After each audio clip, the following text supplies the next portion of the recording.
trading the Jeep Gladiator. Could it be?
Proper etiquette.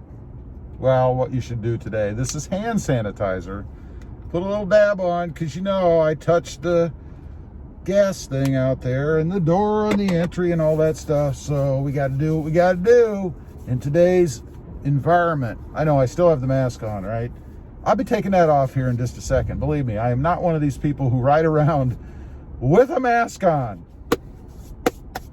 Dry it off on the air conditioning. That's right, because it's 82 degrees. Okay, there we go. Welcome to the channel. How are y'all today? Pretty good here.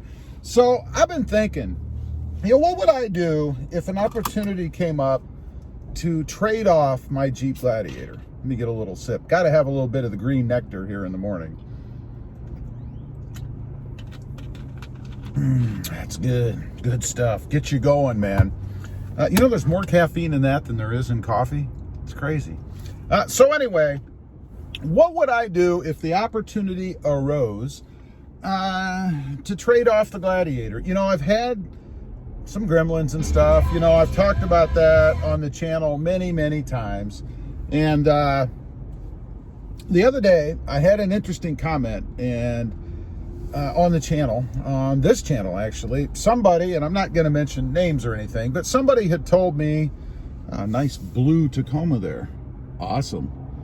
But anyway, somebody told me that they worked for Jeep, and I should take my truck back to the dealership and have it declared a lemon, or a lemon, and handle it that way.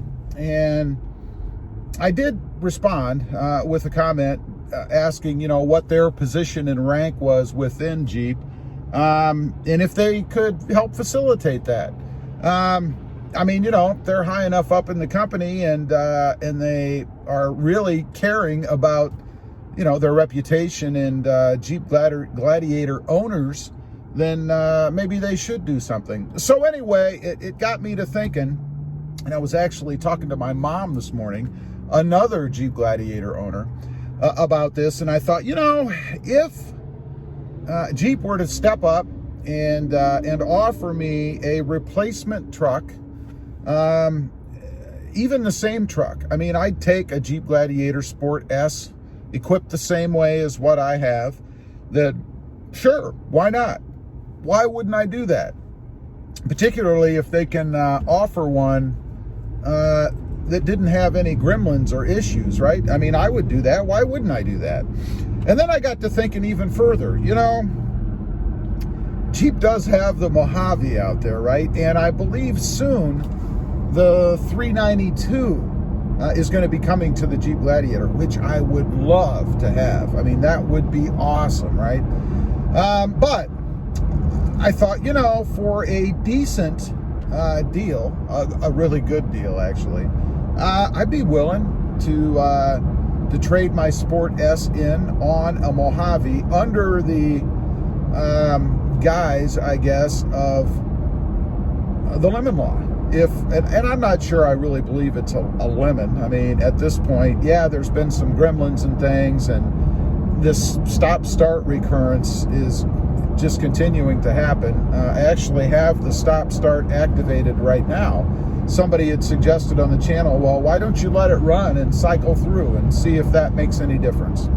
And to be honest, I do that occasionally anyway, because I forget to activate it or deactivate it. I forget to push the button. So I'll find that I'm driving around, I'll pull up to a light or something, and indeed, the stop-start will activate and shut my truck off. So it's not like it never has a chance to stretch its legs, you know, it does.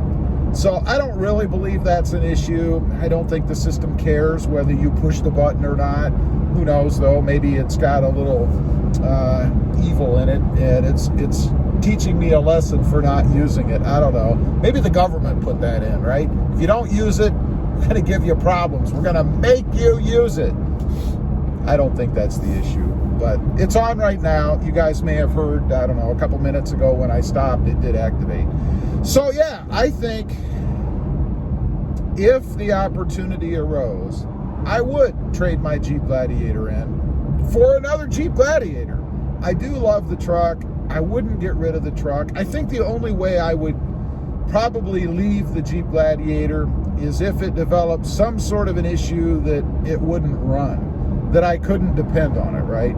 I mean, that's why we buy these vehicles, is to get us from place to place and to do that reliably. The last thing I want to do is be an hour or two away from home or whatever, or driving down the freeway a good distance away from home and have the Gladiator quit running. That would be horrible. And that has happened to some Tacoma owners with this fuel pump issue. I've had a few people tell me that their trucks have actually stopped running while they were out somewhere, in essence leaving them stranded. That is a worst case scenario for me. And if the Jeep Gladiator did that, it would make me question whether or not I would even want to stay with the brand, I guess. Would I leave the brand? Honestly, probably not. It's just such a great product that I would give it a second chance. I would not give it a third chance, though.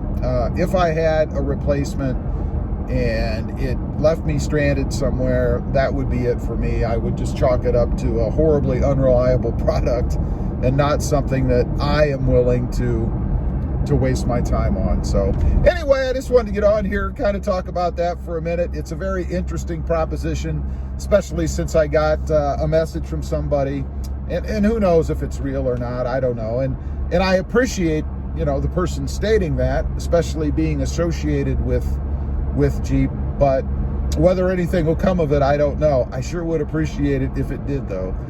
Leave a comment. Let me know what you think. If you had a vehicle that you really love, but you had little gremlins and things that keep happening, you know, lights that pop up on the screen, would you dump it? Would you trade it? Would you get rid of it? Would you get the same thing again? I'd be curious to know. Also, real quick, if you haven't before and you're interested, check out my other channel. It is Rob Motive, all about my 2020 Toyota Tacoma. Don't forget to click that notification bell so that you don't miss out on this continuing saga. And do me a favor, smash that subscribe button on the way out. Thanks for watching. Stay safe out there. Bye.